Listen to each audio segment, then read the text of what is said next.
Hey everyone, Trina here. I am going to make some messy art today, so let's get started. Got some brushes, palette knife. Here I've got my Tombow watercolor pen, and I'm using the Cotman's watercolors today. These are my Caran Neocolor 2s I'll be using. I'm going to spray down this palette here, and let's get started. So what I'm going to do is start, as I do all my work, on this watercolor paper that I've divided into 6 sections with tape. Starting with some pencil, making some marks, getting loosened up, ready to paint.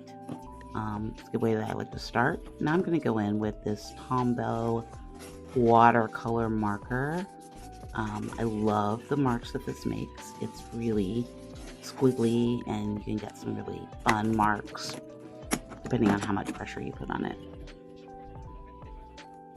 So now we're going to add some paint. I'm mixing in a little bit of Payne's Gray in this palette with just some water, and I'm going to continue on making more marks with my dagger brush. You can see there that I just pointed to the Tombow marker is it doesn't resist water, so it's going to spread a little bit, but I'm okay with that. I really like that effect with it, and I think it's really a neat effect. I'm loving this dagger brush lately. It makes some really interesting big fat lean marks, which is always fun. Here I'm using the end of my brush just to make more, spread out that paint a little bit more. And I'm going to add in a little bit of this green to the blue and get some of this bluish green going here with the Payne's Gray. This is a little more watery, and I like, again, this brush is like becoming my all-time favorite. I just love how you can make thin and fat marks at the same time. So now I'm going to add a little bit of yellow to that green, and we get this sort of winey green. I want this to feel very landscapey. Adding a little bit of yellow ochre into that, and going back in, and you can see I'm just making random marks where I feel like it looks. I'm trying to ignore the tape. I want this to work on this as one big piece and not individual pieces.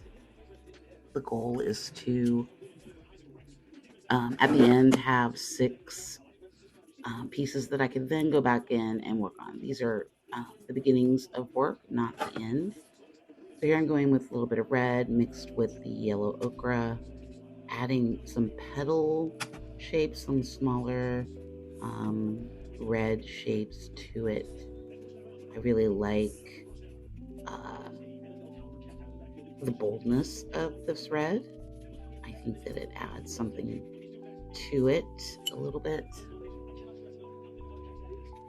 Punchy, I guess is the word I'm looking for. Well, I really like how that blended with that Payne's Gray there, just that little bit of blue. And the reason why I love working this way is because you can get some really unexpected things happening. Here I'm adding in a little bit of an orange color made with the red and the yellow ochre. Changing my brush to more of a flat brush because I want to vary the marks.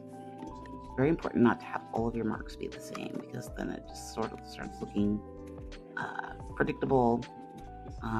Here you can see I'm not doing a really good job of playing in the whole space here, so I think I remedied that here in a minute. I do like the flatness of this brush. Flat brush has always been my go-to, but then I got the dagger brush and it kind of changed. So back to the green and the yellow. I want a different tone here, something more within the green, and I really like how these colors are coming together.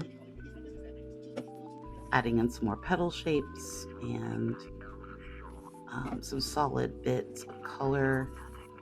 I'm just sort of playing right now, which is the best part about making these, is that it can be all about play. If you want to see more of my work, I will leave a few links throughout this video for you to check it out. And also don't forget to like and subscribe, because I'm going to be making a lot of videos coming up here soon. I've been kind of slacking, but I'm going to get better about it, I promise. Going back to this orange, let's add a little bit of yellow into that and then create some more of these squiggly lines that I like so much running through the piece.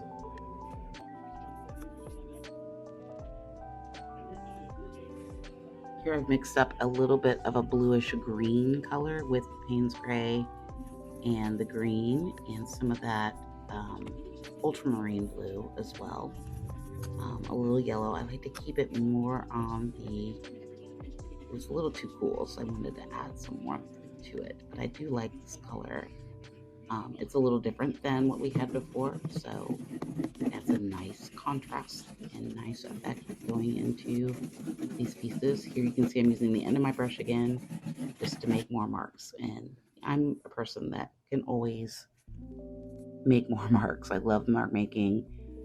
Sometimes it's my favorite part of the piece is making marks and adding in marks. Now let's mix up some bright yellow. I want something a little bit more like we had before with that limey green color. And so we're going to go back in and we're just going to add in some splotches of that color. You can see that it's starting to get a little messy, but that's okay. The messier the better, because it's like a melange. It's like making gumbo, you know? It's just all the things that you put into it in the end are going to come out and be something hopefully really nice and really cool. So I'm going to let this dry, and then just a little different angle of what it looks like from below. You can see how transparent these colors are. So now I'm going back in with the Caran Dash. This is a grayish sepia color, and I'm just going to add some dark because I think it needs some contrast in there. And I like adding in some lines here and just adding in some darkness to it. It's a little too uniform in its tone as far as there's not enough dark in it. I like dark spots need to make those other limey greens and everything pop out a little bit. The wonderful things about these Caran Dash Neocolor 2s is that they are also water soluble. So if you wanted to, you could add a little water and make them more like almost a gouache. Here I am going in with the salmon color, and I'm just adding in a bit of that. I think it really, that pink salmon really makes it pop against that black. Here you can see I'm adding a little bit of water to the Neocolor 2s. I just love these crayons so much. I need to get the whole set. Right now, these are the only ones that I have. I have other water-soluble crayons, but the the Neocolor 2s will spoil you for any other crayons because they're just amazing. Now we're going to be a bit bold. We're going to go in with this lime. I think it's called Chinese green. Add some bright pops of color in there. Just get really in there and add some fun pops of color.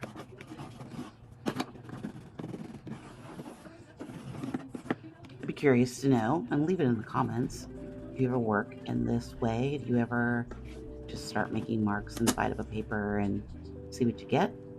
I'd love to know. Drop a comment. This is sort of a light yellow color that I'm going back in with. Wasn't really happy with that one. I mean, it was okay, but it didn't really have the effect that I wanted to. So now I'm going in with this Higgins India Ink paint pen, and I'm just going to add some delicate little squiggles because, you know, I didn't add enough squiggles yet. So I'm going to add more lines and just sort of see what happens.